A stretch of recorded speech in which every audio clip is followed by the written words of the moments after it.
Hello mga kasimple, welcome to my channel. For today's vlog, ito po, magluluto tayo ng ginataang kuhol or suso. So, ito po ang ating mga ingredients. Mantika, patis, pamintang durog, magic sarap, bawang, sibuyas, siling haba,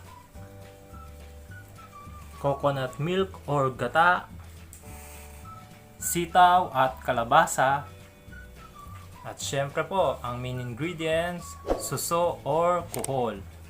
So ang paglilinis po ng kuhol is aasinan po muna, tapos babanlawan, and then kapag nabanlawan na po, ibabad po natin siya sa tubig ng magdamag or 24 hours para po yung yung dumi or lumot isuka niya.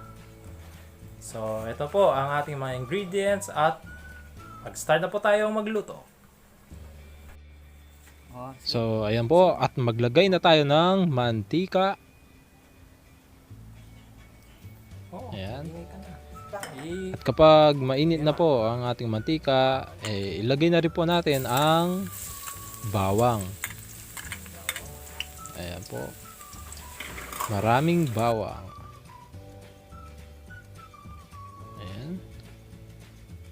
Haluin lang po ng kaunti.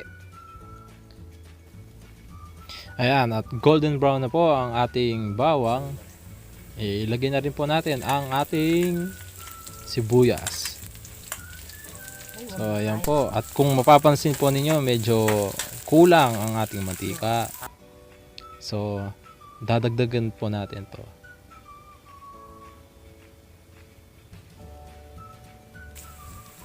Ayan po, at dinagdagan na po namin siya ng mantika, at ilagay na rin po natin ang ating patis.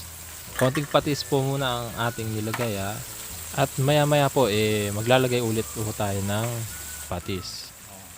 At ngayon po, ilagay na rin natin ang ating coconut milk or gata. So, ayan. Hinatin po muna namin siya. Ito po, other bowl na gata. Tapos, nilagyan po namin siya ng kaunting tubig. Ayan. Tapos po yung kalahati, itinabi po muna namin para mamaya doon natin siya ilagay. So, ayan po. So, ayan po. At maglagay na rin tayo ng paminta. May magic sarap. Ayan po. Ay, mamaya pa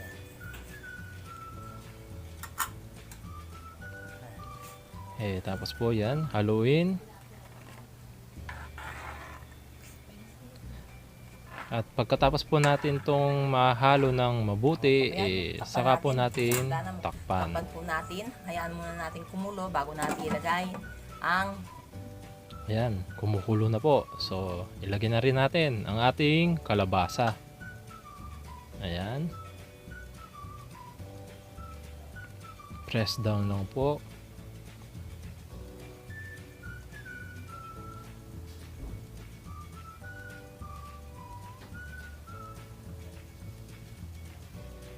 At saka natin takpan. Ayan.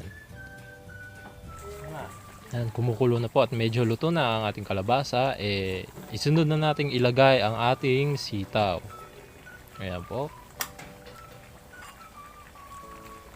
Press down. Ayan. Mga kasimple, dapat po yung natin yung apoy po natin is medium lang.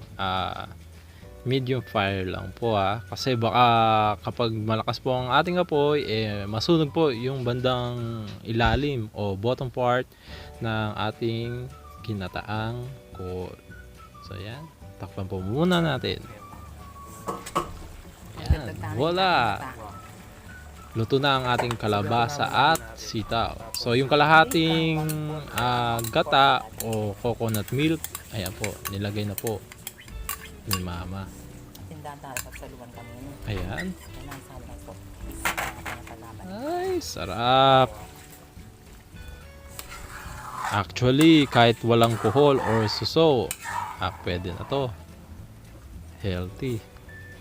Ayan. Haluin lang ng kaunti o dahan-dahan. Saka kung maglalagay po kayo ng pampalasa, yung kung ano po yung naaayon sa inyo ha. Kasi kami, yung sakto lang po o tama lang po sa aming panlasa. So, kayo po, yung sa inyo kung ano po yung masusunod. So, yan. Kung makikita nyo, kumukulo na. Kulong-kulo na ang ating ginataan. Konting halo lang po. Ayan. At ilagay na natin ang ating kuhol o suso. Ayan.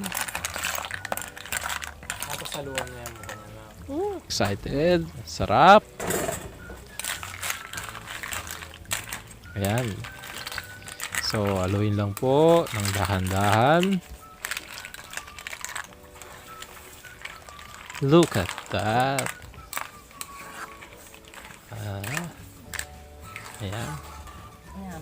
At kapag po malalaman nyo kung paano po malalaman na luto na ang ating kuhol is medyo bumukas na po yung takip niya sa may bandang ilalim po ng shell.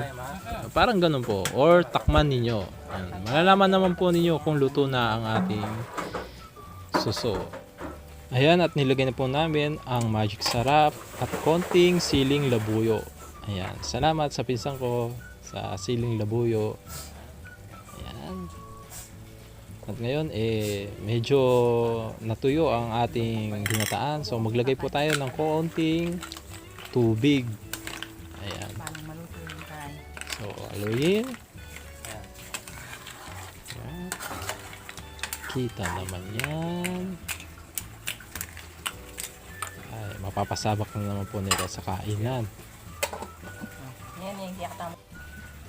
Garan! So, ito na po, mga kasimple. Luto na ang ating ginataang kuhol o suso. Ayan. Sarap.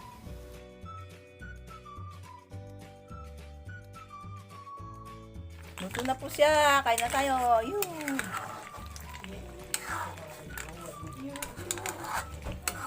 Masarap. Ay, naku, makakalimutan nyo ang pangalan nyo. So, ito na po mga kasimple, luto na ang ating ginataang suso o kuhol.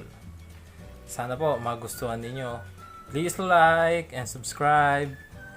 Comment na rin po kayo kung ano po mga gusto po ninyong iluto natin for our future vlogs. So, ayan po. Maraming pong salamat.